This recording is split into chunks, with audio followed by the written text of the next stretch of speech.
the man from Snowy River. Please give a very warm welcome to Vanessa.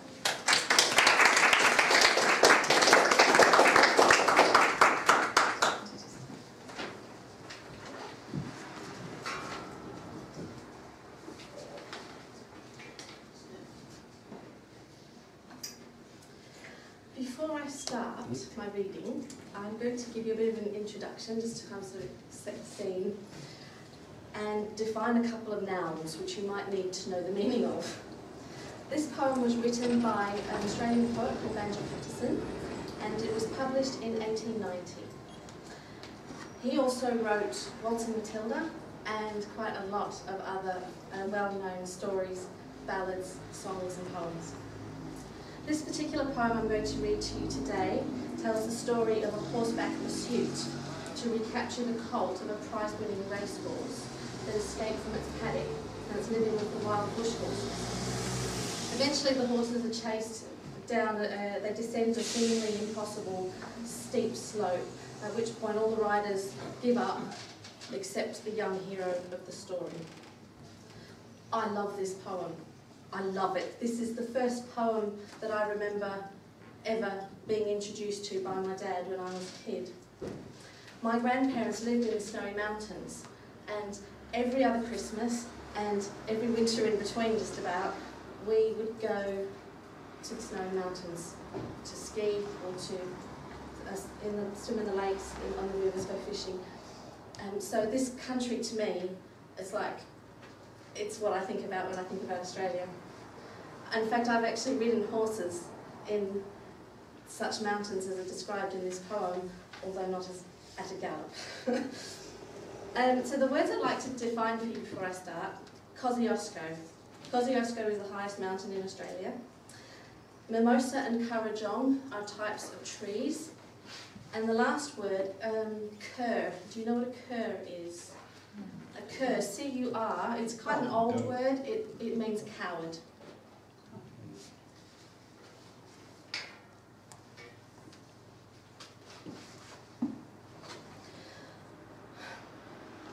There was movement at the station, for the word had passed around that the colt, from old regret, had got away. He'd joined the wild bush horses. He was worth £1,000, and all the cracks had gathered to the fray.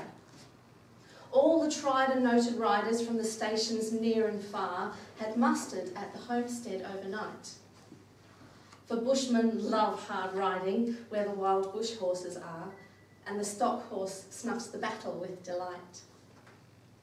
There was Harrison, who made his pile when Pardon won the cup, the old man with his hair as white as snow. But few could ride beside him when his blood was fairly up. He would go wherever horse and man could go. And Clancy of the Overflow came down to lend a hand. No better horseman ever held the reins. For never horse could throw him while the saddle girths would stand. He learnt to ride while droving on the plains. And one was there, a stripling on a small and weedy beast. He was something like a racehorse, undersized, with a touch of Timor pony, 3 parts thoroughbred at least, and such as are by mountain horsemen prized. He was hard and tough and wiry, just the sort that won't say die. There was courage in his quick, impatient tread, and he bore the badge of gameness in his bright and fiery eye, and the proud and lofty carriage of his head. But still, so slight and weedy, one would doubt his power to stay. And the old man said, "That horse will never do for a long and tiring gallop, lad. You'd better stop away. These hills are far too rough for such as you." So he waited, sad and wistful. Only Clancy stood his friend.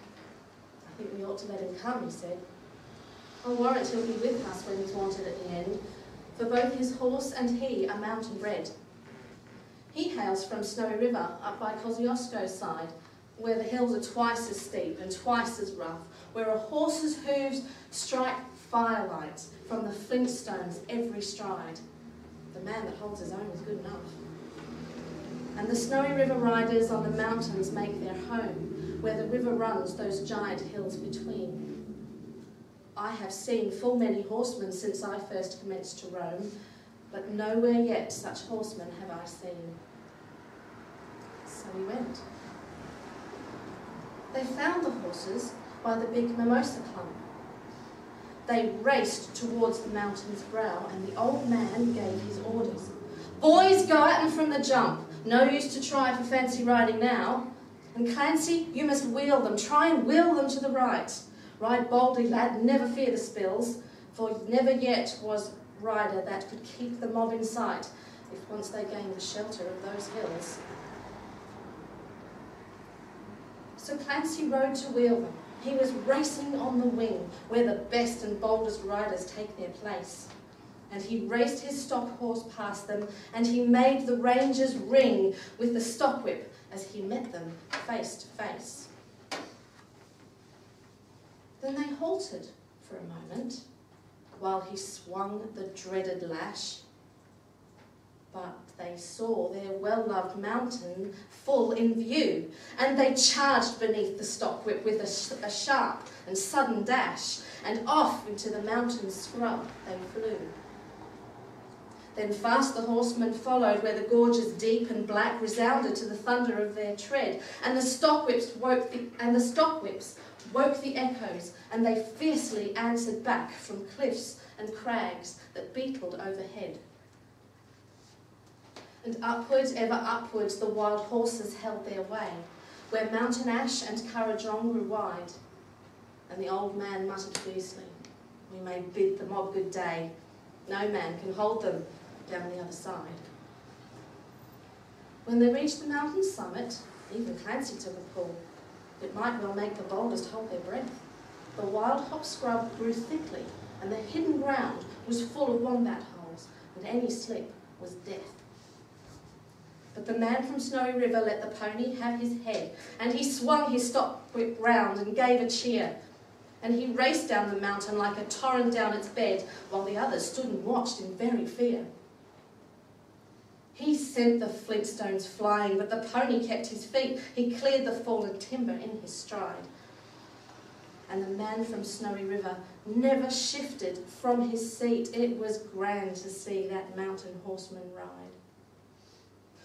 Through stringy barks and saplings on the rough and broken ground, down the hillside at a racing pace he went, and he never drew the bridle till he landed safe and sound at the bottom of that terrible descent.